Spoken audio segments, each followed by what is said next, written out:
नमस्कार, महाराष्ट्र के महानिर्णय में आपका स्वागत है। मैं हूं आपके साथ प्रीति रघुनंदन। महाराष्ट्र के मुख्यमंत्री देवेंद्र फडणवीस ने जानकारी दी है कि राज्य सरकार ने एआई में 10,000 करोड़ रुपए का निवेश करने, 1.5 लाख नौकरियां सृजित करने, 6 सेंटर ऑफ एक्सीलेंस बनाने और विशेष एआई इनोवेशन रीजन स्थापित करने का लक्ष्य रखा है। मुंबई के BKC में मुख्यमंत्री ने मुंबई टेक वीक 2026 का उद्घाटन किया। नई दिल्ली में महाराष्ट्र के मुख्यमंत्री देवेंद्र फडणवीस और अन्य मंत्रियों की राज्य के चीनी उद्योग को लेकर और गन्ना और प्याज उत्पादक किसानों की समस्याओं को लेकर केंद्रीय सहकारिता मंत्री अमित शाह के साथ बैठक संपन्न हुई। इस अवसर पर मुख्यमंत्री, उप मुख्यमंत्री सहित संबंधित मंत्री और विभिन्न संगठनों के प्रतिनिधि उपस्थित थे। मुख्यमंत्री देवेंद्र फडणवीस ने जानकारी दी कि केंद्र सरकार जल्द ही इस संबंध में अनुकूल निर्णय लेगी। मुख्यमंत्री ने यह भी बताया कि प्याज उत्पादक किसानों की मांगों पर सकारात्मक निर्णय लिया गया है। सह्याद्री अतिथि गृह में मुख्यमंत्री देवेंद्र फडणवीस की अध्यक्षता में राज्य स्तरीय खरीफ सीजन समीक्षा बैठक संपन्न हुई। इस साल का खरीफ सीजन अल नीनो, बदलते मौसम और वैश्विक उर्वरक की उपलब्धता की स्थिति के कारण चुनौतीपूर्ण रहने की संभावना है। मुख्यमंत्री ने कहा कि इसीलिए किसानों को समय पर ऋण आपूर्ति, उचित उर्वरक प्रबंधन और आधुनिक तकनीक का उपयोग करते हुए खरीफ सीजन को सफलतापूर्वक पूरा किया जाएगा। शिरडी के MIDC क्षेत्र में एक भव्य मिसाइल और गोला बारूद उत्पादन परियोजना का केंद्रीय मंत्री राजनाथ सिंह और मुख्यमंत्री देवेंद्र फडणवीस के हाथों उद्घाटन किया गया। मुख्यमंत्री देवेंद्र फडणवीस ने कहा कि प्रधानमंत्री नरेंद्र मोदी ने आत्मनिर्भर भारत का जो संदेश दिया था, उसका सफल क्रियान्वयन होता हुआ दिखाई दे रहा है।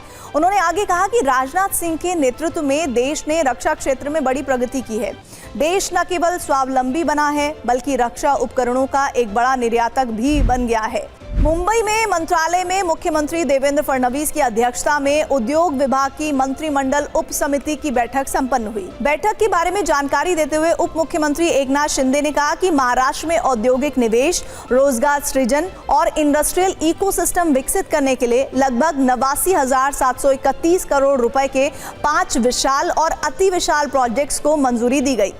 इन परियोजनाओं के कारण राज्य में रोजगार के लगभग 20,000 अवसर पैदा होंगे। मुंबई के सह्याद्री अतिथि गृह में मुख्यमंत्री देवेंद्र फडणवीस की उपस्थिति में अग्रेको इंडिया कंपनी के साथ एक समझौता ज्ञापन पर हस्ताक्षर किए गए।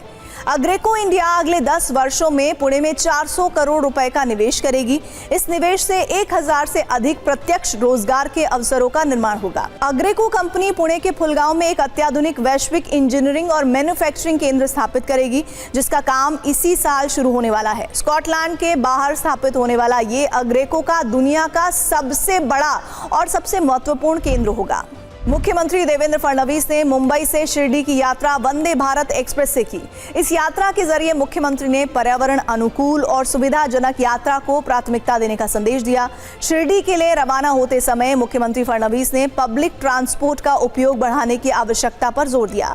फडणवीस ने यह भी बताया कि यात्रा के दौरान उन्होंने अपनी कुछ फाइलों का काम भी निपटाया।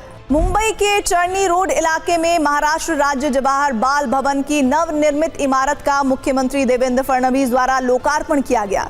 इस अवसर पर मुख्यमंत्री देवेंद्र फडणवीस ने बाल भवन के परिसर में ओपन साइंस पार्क बनाने की घोषणा की। वहीं उप मुख्यमंत्री सुनेत्रा पवार ने कहा कि बाल भवन केवल एक इमारत नहीं है, बल्कि ये लाखों बच्चों के सपनों को आकार देने वाला प्रेरणा स्रोत है। लोकार्पण के समय शिक्षा मंत्री दादा भूसे सहित अन्य प्रमुख गणमान्य व्यक्ति उपस्थित थे। मुंबई के सिद्धिविनायक मंदिर परिसर के सौंदर्यीकरण कार्यों का भूमि पूजन मुख्यमंत्री देवेंद्र फडणवीस के हाथों संपन्न हुआ। मुख्यमंत्री फडणवीस ने कहा कि सौंदर्यीकरण परियोजना के कारण श्रद्धालुओं को बेहतर सुविधाएं और अच्छा वातावरण मिलेगा। मंदिर परिसर में इंफ्रास्ट्रक्चर के काम किए जा रहे हैं। मुख्यमंत्री देवेंद्र फडणवीस ने विश्वास जताया कि इस परियोजना के पूरा होने से मंदिर परिसर को एक नया रूप मिलेगा। बारामती में एक महिला की गुमशुदगी के मामले में उप मुख्यमंत्री सुनेत्रा पवार ने अधिकारियों को तुरंत कार्रवाई के निर्देश दिए। उप मुख्यमंत्री सुनेत्रा पवार अपने बारामती दौरे के समय नागरिकों की समस्याएं सुन रही थीं। इसी बीच 2 मासूम बच्चे अपने पिता के साथ सहयोग निवास स्थान पर आए। बच्चों ने सुनेत्रा पवार से अपनी खोई हुई मां को ढूंढने की भावुक अपील की। बच्चों का दुख सुनकर सुनेत्रा पवार ने बड़े ही अपनेपन से उनसे पूछताछ की और संबंधित अधिकारियों को तुरंत बच्चों की मां की तलाश करने के निर्देश दिए।